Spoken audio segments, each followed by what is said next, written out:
Isso está em Atos dos Apóstolos, capítulo 3, versículo 6. É justo recomendar muito cuidado aos que se interessam pelas vantagens da política humana, reportando-se a Jesus e tentando explicar pelo Evangelho certos absurdos em matéria de teorias sociais.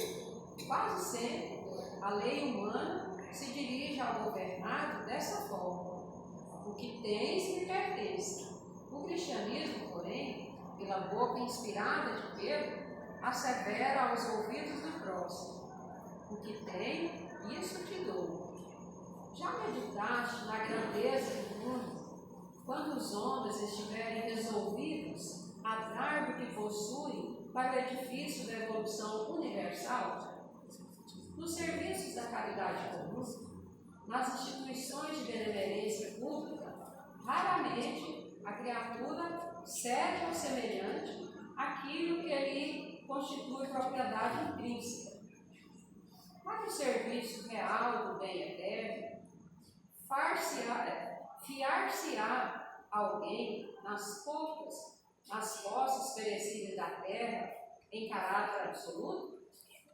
O homem generoso distribuirá dinheiro e utilidades com os necessitados no seu caminho. Entretanto, não ficará em si mesmo a luz e a alegria que nascem dessas dádivas, se as não realizou com o sentimento do amor, que no fundo é a sua riqueza imperecível e legítima.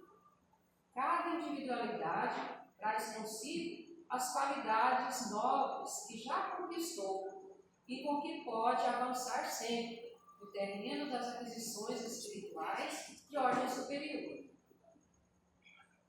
Não ouvides a palavra amorosa de Pedro: e dá de ti mesmo no esforço de salvação, porquanto quem espera pelo ouro ou pela prata, a fim de contribuir nas boas obras, a verdade ainda se encontra distante da possibilidade de ajudar a si próprio.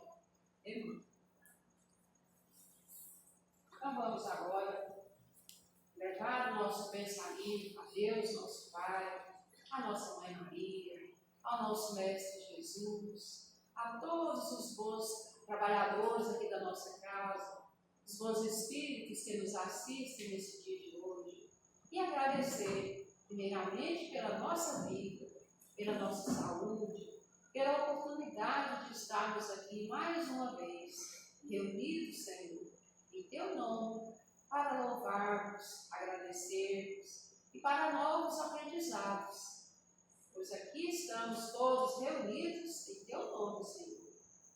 Envolva-nos, Senhor Jesus, a cada um de nós, encarnados e desencarnados, que aqui estamos, cheios de paz, cheios de amor, de boa vontade, que possamos estar com as nossas mentes abertas para compreender bem as lições que vamos ouvir hoje. Ensina-nos, Senhor, a sermos bondosos, amorosos, uns com os outros, tolerantes, amigos, a vermos o nosso irmão, o nosso próprio eu, que a gente consiga olhar para o outro e nos enxergar, sabendo que eles também têm as mesmas necessidades que nós, e possamos nos tratar com amor, com boa vontade, com respeito e com muita harmonia. Obrigada, Senhor Jesus, e nós nos pedimos também que envolva o nosso palestrante Bruno, que veio hoje nos falar, que ele possa transmitir tudo aquilo que ele preparou para essa noite de hoje, para nos transmitir com toda clareza, com toda firmeza, e que possamos todos estar de olhos abertos, ouvidos abertos, para ouvirmos e depois colocarmos em prática no nosso dia a dia. Muito obrigada, Mestre Jesus, por essa oportunidade. Que o Senhor nos envolva a cada um de nós, a todos nós que estamos aqui nessa casa no dia de hoje. E também as bênçãos sejam estendidas àqueles que não puderam comparecer na noite de hoje. E todos possam receber as suas bênçãos. Muito obrigada, Senhor, e assim seja. Você é a palavra do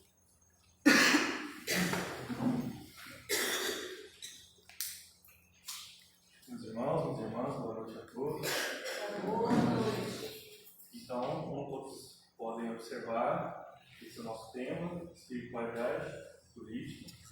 Nós sabemos que esse tema, o tema da política, nos momentos atuais que a gente vive aqui no Brasil, é um tema, vamos assim dizer, bastante cascudo, bastante complicado. Por isso mesmo que eu optei por fazer uma exposição, fazer uma palestra, que não é exatamente uma palestra, mas sim um estudo que vamos fazer juntos, visitando a obra da codificação com bastante recorrência e, de um modo mais especificamente falando, do Livro dos Espíritos. Certo? Então é isso. Sobre esse tema, uma das primeiras coisas que a gente precisa ter em mente é isso. Nossa visão é muito limitada. Então, a gente está aqui no mundo, estamos encarnados aqui na matéria, mergulhados na matéria e envolvidos com as coisas da matéria. Mas precisamos ter consciência de que a nossa visão de encarnados, a nossa visão de estarmos aqui mergulhados na matéria, sobre as coisas, é muito limitada. E que a espiritualidade, ela planeja as coisas, planeja os acontecimentos, não visando os nossos sentimentos mesquinhos aqui da Terra, mas visando a evolução da humanidade. Tudo o que acontece aqui na Terra, principalmente em nível coletivo, mas também em nível individual, acontece em termos de evolução. O que os espíritos superiores almejam, o que eles pensam, nós não sabemos. Nós não temos a mesma evolução que eles para alcançar o pensamento deles. Então vamos lá. Para que a gente possa falar um pouco, dar uma introdução sobre política, é importante que a gente entenda o que é a política, para que ela serve, como que isso funciona, né? Então, para a gente fazer um exercício de imaginação, vamos pensar que por algum acontecimento mágico, todos os seres humanos desaparecem do planeta Terra. E sobra apenas nós aqui nesse salão. E aí a gente vai precisar viver em comunidade, sobre só a gente, né, para poder aumentar a chance de sobrevivência, etc. E com o tempo vai aparecendo algumas dificuldades. Alguns objetos começam a sumir, ou seja, tem alguém roubando. E aí o que a gente vai fazer com quem rouba? E se tiver alguma briga e por um acesso de raiva acontece o pior. Um assassinato acontece. O que faremos nesse tipo de situação?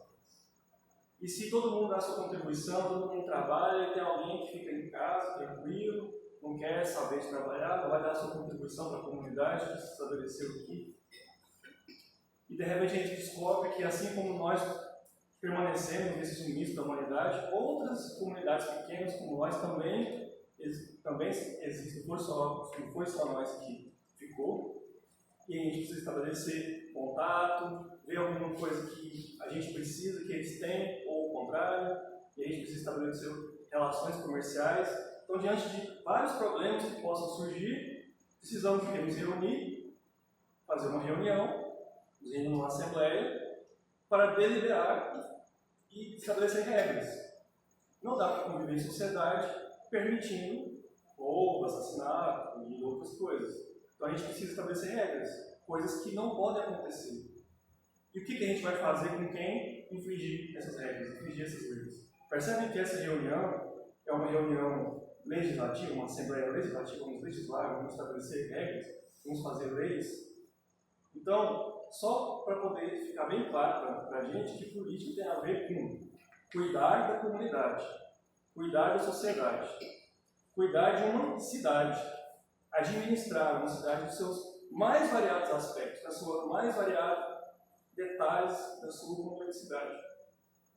Então a política, ela trata dos assuntos coletivos. É lógico que vai envolver também alguns assuntos individuais, mas no geral a política trata de assuntos coletivos, que visam o bem comum. Então as várias ideologias políticas, tem várias ideologias políticas, isso que hoje em dia a gente chama de esquerda e direita, dentro da esquerda tem várias esquerdas, dentro da direita tem vários direitos, certo?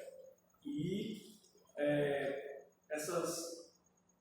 várias ideologias políticas, elas vão surgindo com formas de tipo assim, uma determinada ideologia política tem uma visão de que para o mundo ser um lugar melhor, para o mundo ser um lugar onde o bem seja estendido para todos, tem que funcionar de uma determinada maneira. Aí outra ideologia política fala, não, você está errado. Para o mundo funcionar melhor e para todo mundo viver bem, precisa funcionar de determinada maneira. E aí tem os embates, os conflitos, os debates, né? Tudo mais que a gente está acostumado a ter. Então vamos lá, aqui na primeira questão dos Espíritos que a gente selecionou, está no capítulo 8, na Lei do Progresso. Allan Kardec pergunta aos Espíritos: não há homens de boa fé que olham só ao progresso, acreditando favorecê-lo, porque, do ponto de vista em que se colocam, o bem onde ele não existe? Ou seja, pessoas que atrapalham o progresso, acreditando favorecê-lo. Do ponto de vista em que se colocam, ou seja, a questão da nossa limitação. Aí o Allan Kardec está perguntando, né? Como que a espiritualidade vê essa situação? Os Espíritos respondem: assemelham-se a pequenas pedras que, colocadas debaixo da roda de uma grande viatura, não impedem de avançar.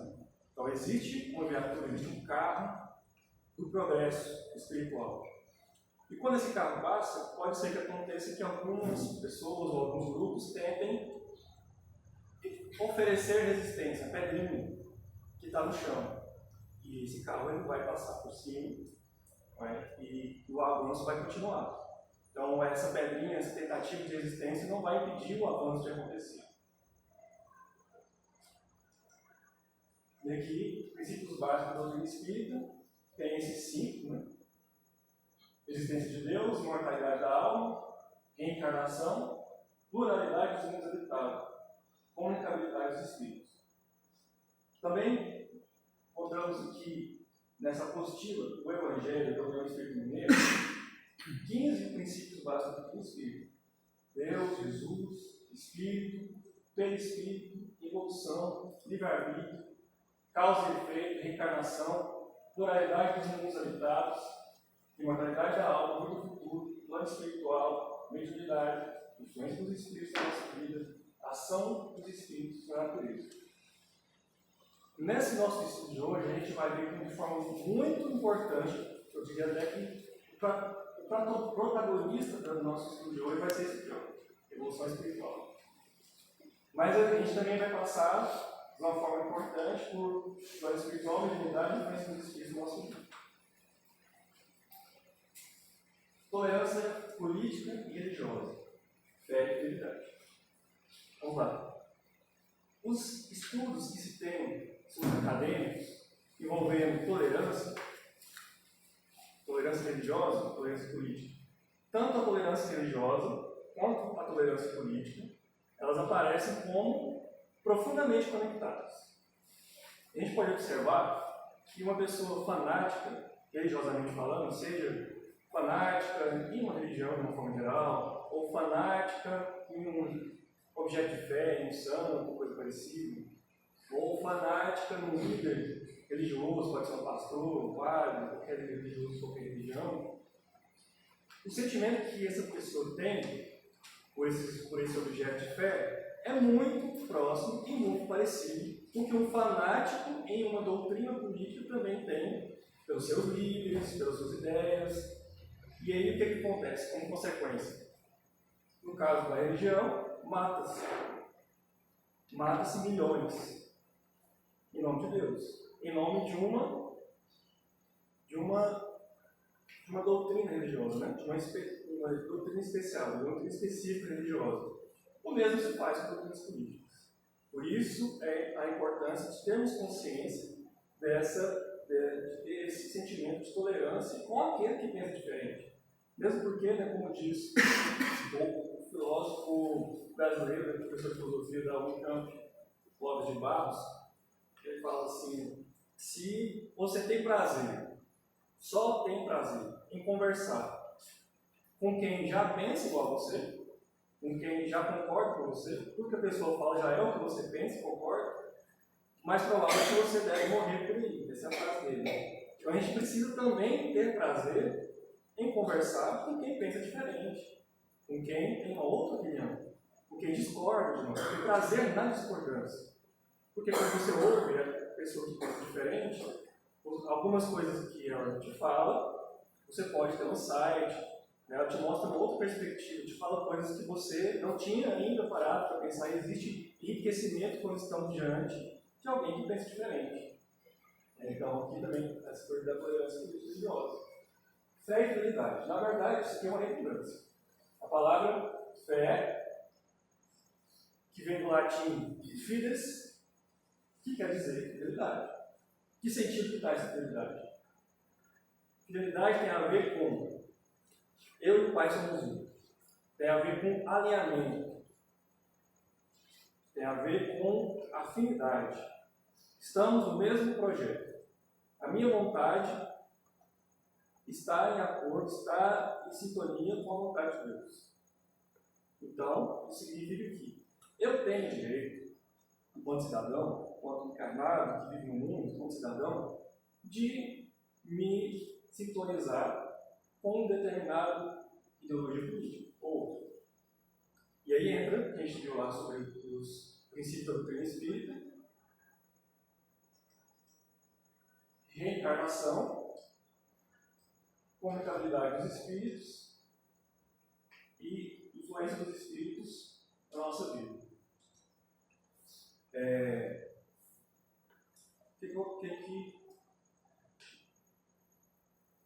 Então, veja bem, nas ideologias que a gente chama de ideologias de esquerda, existem ideias mais radicais que prevê a revolução armada. Então, aqui falando da fé e da fidelidade. Isso tem alguma coisa a ver com o amor divino? Não teria a ver com o amor divino. Então, eu não preciso, se você se sente de esquerda, se você se identifica mais com o pensamento de esquerda, você não precisa deixar de estar no pensamento de esquerda, porque tem um grupo radical que pensa em revolução armada. Mas nesse ponto você não vai ir. Nesse ponto você não decidiu.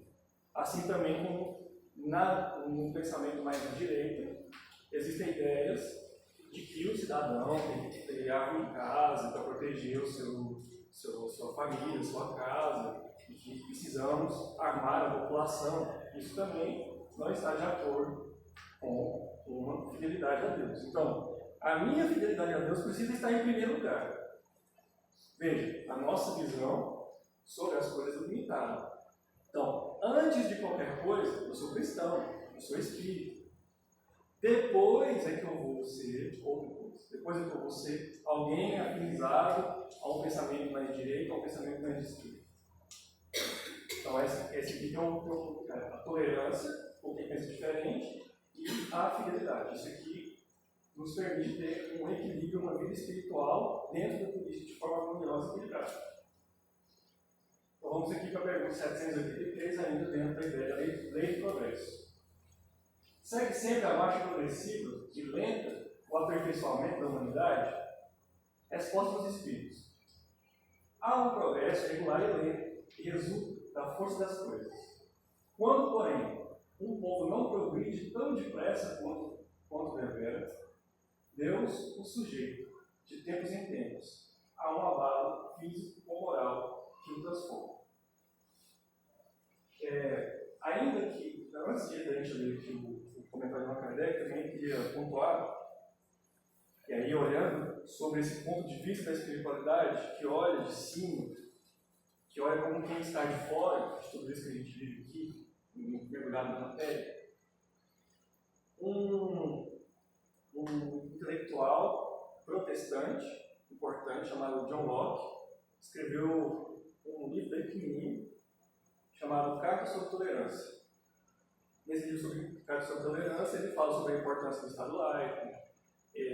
Por quê? Porque os protestantes naquela época passavam por situações muito complicadas no sentido da intolerância religiosa, eram vítimas da intolerância religiosa e começavam a aparecer intelectuais protestantes defendendo a importância do Estado estar desatrelado da religião E o que seria o Estado laico? Muitas pessoas pensam que o Estado laico seria uma espécie de Estado ateu. Quando, na verdade, o Estado laico é o Estado está desatrelado de qualquer religião, desvinculado de qualquer religião, e ao mesmo tempo tem o dever, a obrigação de proteger a liberdade religiosa e, inclusive, a não crença, o direito de não acreditar em nada. Então, o Estado precisa proteger. Intolerância religiosa, então, nesse caso, seria considerado crime, e todo mundo teria, pelo menos teoricamente, o direito de se manifestar abertamente. Está no ambiente de trabalho. A pessoa fala assim, ontem eu estava na igreja, o padre falou tal coisa, o pastor, não sei o que. Você fala abertamente em qualquer lugar, né? Então, uma pessoa dá um bando no lugar também tem o direito de falar assim, ontem lá no terreiro, eu fiquei sem despreocupado comigo. O Estado tem o direito de garantir a propriedade religiosa e de não permitir que se pratique a intolerância religiosa. Esse mesmo autor, John Locke, ele é um dos fundadores do chamado movimento liberal, que mais tarde começou, a partir das obras dele, começou a se formar também outras obras, que são as obras do pensamento chamado de direito. Outro autor, o Rousseau, Jean-Jacques Rousseau, escreveu uma obra chamada Discurso sobre a Desigualdade entre os Homens. E na obra do Rousseau, ele diz o seguinte: como que ele acredita que começou a desigualdade entre os homens? A partir do momento, segundo ele, que alguém cercou um pedaço de terra e disse, isso é meu, e estava cercado de pessoas simples o suficiente para acreditar nele, aí começa a desigualdade social. Ou seja, para o Rousseau, a desigualdade social começa com a instituição da propriedade privada. Já o John Locke, ele tem o seguinte pensamento: se você pega uma enxada, cava um buraco na terra, planta, joga a terra de novo, põe água, põe adubo, poda, cuida, ela cresce, na hora da colheita, isso aqui é meu, eu tenho direito. Ou seja, John Locke tem a tendência de defender a propriedade privada. Então aqui nós temos as bases de sustentação do que mais tarde se formaria o pensamento de direito e o pensamento de espírito. Lógico que esse direito não se trata apenas da questão da propriedade privada, da desigualdade social, tem muitos outros temas, que é só para a gente ter um recorte mais simplificado. O que eu quero dizer com tudo isso? O John Locke, quando veio e escreveu as obras dele, com certeza, não tenho dúvidas, com certeza havia espíritos que estavam acompanhando e influenciando para que ele escrevesse o que ele escreveu, do mesmo jeito que aconteceu com Jean-Jacques Rousseau. Porque essas duas ideias, com toda a sua complexidade, essas duas correntes políticas, essas duas grandes correntes políticas, cheias de matizes, cada uma delas, iriam trabalhar de alguma maneira que só os espíritos de Deus conhecem, para que a gente possa se entender, para que a gente possa construir uma sociedade melhor, uma organização da sociedade melhor no futuro. Então, tudo que acontece, existe a interferência dos espíritos na nossa vida, existe a mediunidade ao longo da história, e existe um projeto evolutivo que visa algo muito maior do que a nossa visão pequenininha consegue entender aqui embaixo na coisa. Então, o objetivo de tudo isso é fazer com que a gente evolua, a gente precisa entender isso. E aqui vem o comentário do Kardec sobre a resposta dos espíritos. O homem não pode conservar-se indefinidamente na ignorância, porque tem de atingir a finalidade que a providência lhe assinou. Ele se instrui pela força das coisas. Agora vem a parte que tem mais a ver com o nosso tema da política. As revoluções morais, as revoluções sociais se infiltram nas ideias pouco a pouco. Vamos ver aqui, ó. Não está explícito, mas vamos com boa vontade entender que isso aqui, a comunicabilidade dos espíritos, a interferência dos espíritos na nossa vida, nos homens, tanto na intelectualidade, que vão criar as ideologias políticas, tanto nos homens que vão seguir essas ideias. Né? Se infiltram nas ideias pouco a pouco, germinam durante séculos, depois irrompem subitamente e produzem o desmoronamento do carranchoso edifício do passado. que deixou de estar em harmonia com as necessidades novas e as novas aspirações. Nessas comoções, o homem quase nunca percebe, senão a desordem e a confusão momentânea. Um momento parecido com o que a gente vive hoje, não só no Brasil, no mundo inteiro. Acontecem vários movimentos, vários protestos, manifestações, conflitos, né, políticos, e alguns inclusive se estendendo para o conflito armado, para a guerra. Então a gente vive um momento de momentânea confusão. E o fere nos seus interesses materiais. Ou seja, você está acostumado com as coisas funcionarem de um determinado jeito, de repente vem uma mudança, vem uma transformação, e tudo aquilo que você está acostumado sofre uma alteração radical, uma mudança, né? Ou seja, nesse sentido, fere os assuntos, seus interesses materiais. Fere os interesses materiais. Aquele, porém, que eleva, agora aqui isso aqui é uma instrução, né? Uma instrução para nós. Aquele, porém, que eleva o pensamento acima da sua própria personalidade, admira o desígnio da providência, que do mal faz sair o bem. Não aprocela a tempestade e saneia a atmosfera, depois de a terem agitado violentamente. Agora vamos para uma outra parte, que é o que? Assuntos importantes da política, e que está presente na obra de codificação, no caso que a gente está acompanhando pelo livro do Espírito.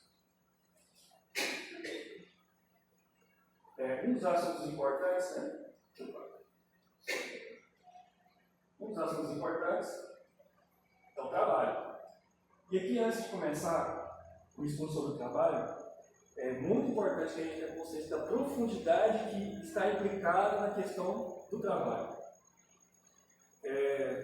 O trabalho ele é uma das coisas, uma das atividades humanas, uma das coisas que o ser humano faz que diferencia o ser humano dos demais seres vivos do planeta Terra.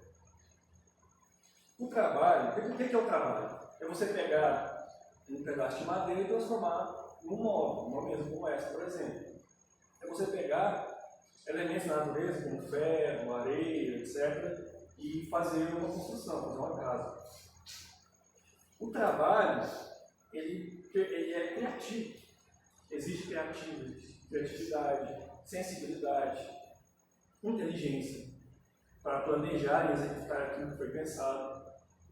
O trabalho, então, por ser criativo, faz com que nós, seres humanos, ou seja, espíritos do reino nominal, entremos, a partir do momento que estamos nessa posição, num novo patamar evolutivo. A partir do momento que o espírito alcança esse ponto, um novo patamar evolutivo é aberto, que é o patamar de co-criadores. E é justamente nesse sentido que está lá em Gênesis, no livro da Bíblia, né, Gênesis, que fomos feitos à imagem e semelhança de Deus. Porque somos co-criadores, somos capazes de administrar. E aí a questão política, que tem a ver diretamente com a ideia da administração e o trabalho. Então, o trabalho não só é um tema extremamente importante na questão da espiritualidade, como também é importante nas discussões dos debates políticos. Vamos ver o que a espiritualidade tem a nos dizer sobre a questão do trabalho. Sendo o repouso uma necessidade após o trabalho, não é uma lei da natureza, resposta dos espíritos. Sem dúvida. O repouso serve para reparar os esforços do corpo.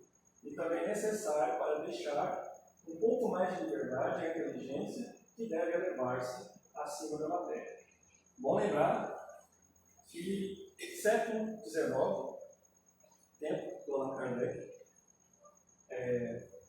era bem no começo da Revolução Industrial, onde as condições de trabalho eram extremamente precárias. Em alguns lugares chegavam a ter uma jornada de trabalho de 16 horas por dia. Nessa época não tinha férias, não tinha descanso semanal, não tinha 13º, não tinha nenhuma das conquistas, né, que os trabalhadores foram conquistando até os dias de hoje. Então, dizer isso nessa época é desafiador. A gente precisa ter isso em mente.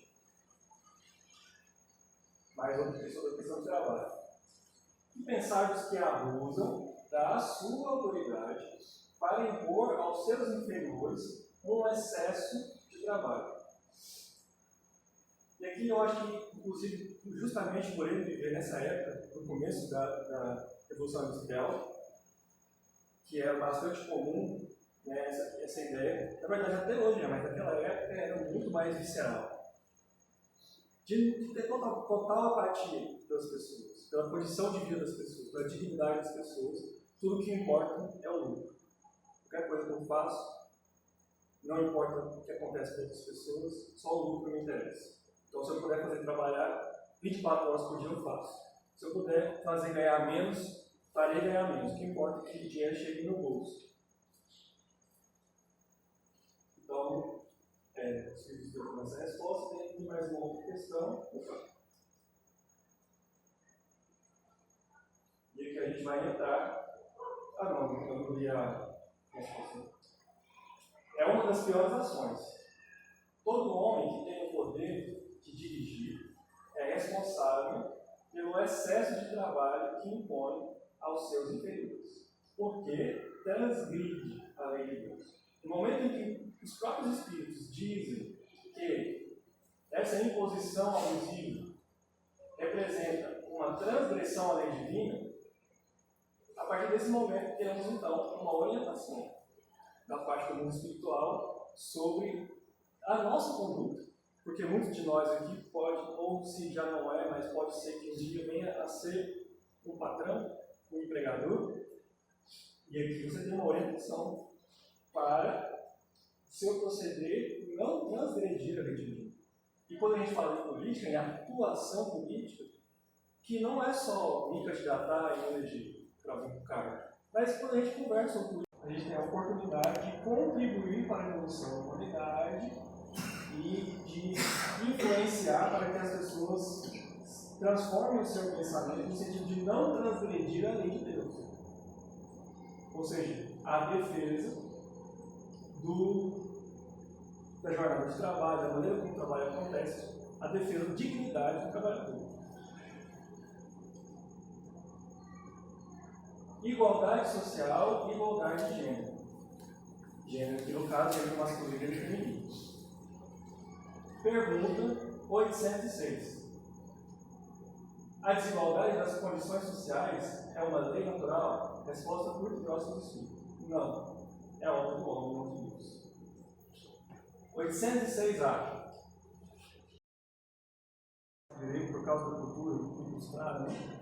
De a mulher está falando e já interrompe a fala, coisas que demonstram uma certa. Como se a mulher fosse meio. A gente não precisa ouvir a opinião dela, tipo uma coisa nesse sentido. E também politicamente, defender os direitos das mulheres no âmbito político. Processo das leis. A severidade, pergunta 769. A severidade das leis penais não é uma necessidade no estado atual da sociedade? Resposta. Uma sociedade depravada tem certamente necessidade de leis mais severas. Infelizmente, essas leis se destinam antes a punir o mal praticado do que a cortar o mal talvez. Daqui para frente, mais uma vez, mais uma orientação na nossa atuação política e na nossa atuação, na nossa conduta de ideias. Somente a educação pode reformar os homens que assim não terão mais necessidade de leis tão rigorosas. A importância, então, da defesa da educação em âmbito social, em âmbito político, né?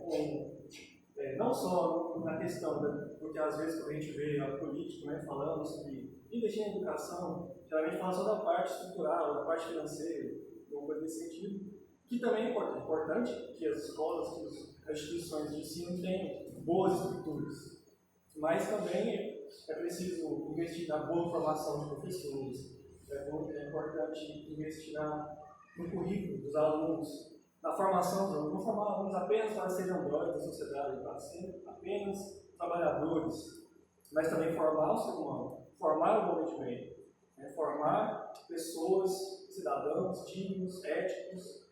Essa parte moral, essa parte humana também precisa ser investida. Na verdade, nesse sentido aqui, a formação moral é muito importante. Lógico, E a formação do trabalho é importante, garante emprego. A gente sabe que o desemprego gera muitos problemas, né? Desemprego gera famílias desestruturadas, gera evasão escolar, gera violência, gera miséria. Então, é lógico que a parte do emprego é importante, mas a educação moral é uma coisa que precisa começar. Eu fiquei muito feliz quando eu vi material didático de educação infantil começando a fazer com que as crianças tenham acesso a um tipo de educação que faz com que elas tenham a capacidade de lidar com suas emoções. Isso é muito importante. Lidar com suas emoções é um passo importantíssimo para depois elas saberem lidar com questões morais. Próxima pergunta, 797. Como o homem poderia ser levado a reformar suas leis? Isso acontecerá naturalmente, pela força das circunstâncias e pela influência das pessoas de bem, que o conduzem na senda do progresso. Há muitos que já foram reformados e muitos outros ainda serão. Espere. Então, aqui, ó, influência das pessoas de bem. Como a nossa influência é importante. Às vezes a gente não dá muito valor para as nossas conversas olho no olho. Tete a tete. Só eu e mais alguém. Ou só eu no grupo pequenininho de pessoas. Mas se cada um de nós, que temos algum grau de esclarecimento, fazer essas conversinhas pequenininhas, e isso acontecer a nível planetário, faz muita diferença. As pessoas de bem faz diferença na sua vida cotidiana, ali nas conversas com a sua família, com seus amigos, com os seus colegas de trabalho, de escola. E aqui, acúmulo de riqueza, capitalismo cristão. Tem um livro do Leon Denis, intitulado Socialismo Cristão. Eu nunca li esse livro, nunca procurei saber do que se trata do livro Socialismo Cristão do Leon Denis. Mas justamente inspirado na ideia de se pensar em usar esse termo, né, usar o termo de uma ideologia política, socialismo cristão, e colocar aqui também como uma figura do capitalismo. Por quê? O capitalismo ele tem essa estrutura de que acúmulo de riqueza, né? Capitalizar, acumular, juntar. O que seria então o capitalismo cristão? Vamos ver com o próprio Jesus. Onde eu tenho tesouros na terra, onde a traça e a ferrugem tudo consomem, e onde os ladrões minam roubam. Agora começa o capitalismo, ou seja, o acúmulo, o juntar. Jesus propõe. Mas juntai tesouros no céu, onde nem a traça nem a ferrugem consomem, e onde os ladrões não minam nem roubam.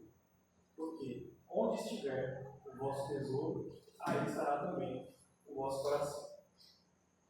E eu usei mesmo essa palavra capitalismo de propósito, porque a gente vive no capitalismo.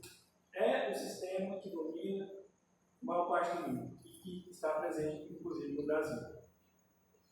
E esse capitalismo que a gente está acostumado é um capitalismo típico do mundo de provas e expiações.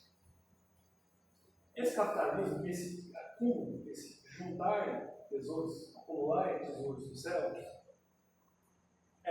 vamos assim dizer, aproveitando então aqui de forma pedagógica o termo capitalismo, para pensarmos no capitalismo dos mundos mais avançados. O que então eu preciso juntar e acumular? Eu preciso juntar boas ações, empatia. Do ponto de vista político, já que é o termo que a gente está tratando aqui hoje, juntar uma atitude e uma defesa de ideias que nos ajude a substituir um mundo que é típico do mundo de provas e expiações, cheio de competição, baseado em competição e concorrência, e começar a influenciar no sentido da cooperação, da solidariedade, de atuarmos no sentido de não permitir, de construirmos um mundo, já que estamos também falando da transição planetária, que estamos indo rumo a um mundo de regeneração, de defender, de não aceitar, defender ideias, se opor às ideias que não vão nesse sentido, ou seja, defender as ideias que não permitam, que não aceitem a existência de pessoas que vivem de forma indigna, que não têm moradia digna, né, que não têm alimentação digna, que vivem em situação de segurança alimentar, que não têm acesso a saneamento básico, que não têm acesso à educação, que não têm acesso a emprego. Né, pensar também nas questões ambientais, né, porque somos administradores, somos seres capazes de administrar o planeta. De que forma nós, enquanto humanidade, estamos administrando o planeta? De que forma estamos olhando para as questões ambientais dos nossos irmãos indígenas, né? As questões, como lidamos com questões tão simples, né? Como os nossos irmãos que têm uma cor de pele diferente da nossa, que têm uma orientação sexual diferente da nossa. Como é que queremos migrar para um mundo de regeneração, um mundo que receberia seres de outros planetas, seres bem diferentes de nós, se não conseguimos conviver com as diferenças que já existem aqui entre nós na Terra? Então, a importância da tolerância e da convivência com culturas diferentes, com pessoas diferentes, a diversidade, né? A gente precisa, então, aceitar a diversidade, construir uma cultura de paz, para que a gente possa preparar o terreno para a chegada do mundo de regeneração. Então, é acumular atitudes e defender ideias que permitam a diminuição do sofrimento no mundo. É isso que temos que acumular. Temos que acumular o quê? Diminuição do sofrimento no mundo. Nesse sentido que eu quis dizer capitalismo, que eu quis dizer que a questão do acumular, o que Jesus nos recomenda acumular. Acumular também boas consequências das nossas boas ações. O que seria, então, uma civilização completa? Pergunta 793. Por que sinais se pode reconhecer uma civilização completa? Vós a conhecereis pelo desenvolvimento moral. Acreditais estar muito adiantados por teres feito grandes descobertas e invenções maravilhosas, porque estáis melhor instalados e melhor vestidos que os vossos selvagens. Mas só tereis verdadeiramente o direito de vos dizer civilizados quando houverdes banido da vossa sociedade os vícios que a desonram. Miséria, falta de acesso a uma série de coisas importantes que garante a vida digna, e violência, e uma série de coisas, ou vícios que desonram a sociedade.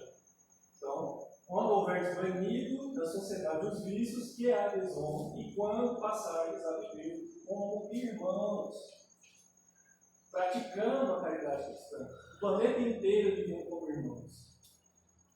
Então, do ponto de vista político, ideias políticas que colocam uma importância muito grande em nacionalismo, em defesa do nosso povo, uma coisa muito assim, exagerada, não combina muito com isso. Na verdade, o que combina com isso aqui, do ponto de vista planetário, de coletivo planetário, são ideias que enfraquecem as fronteiras.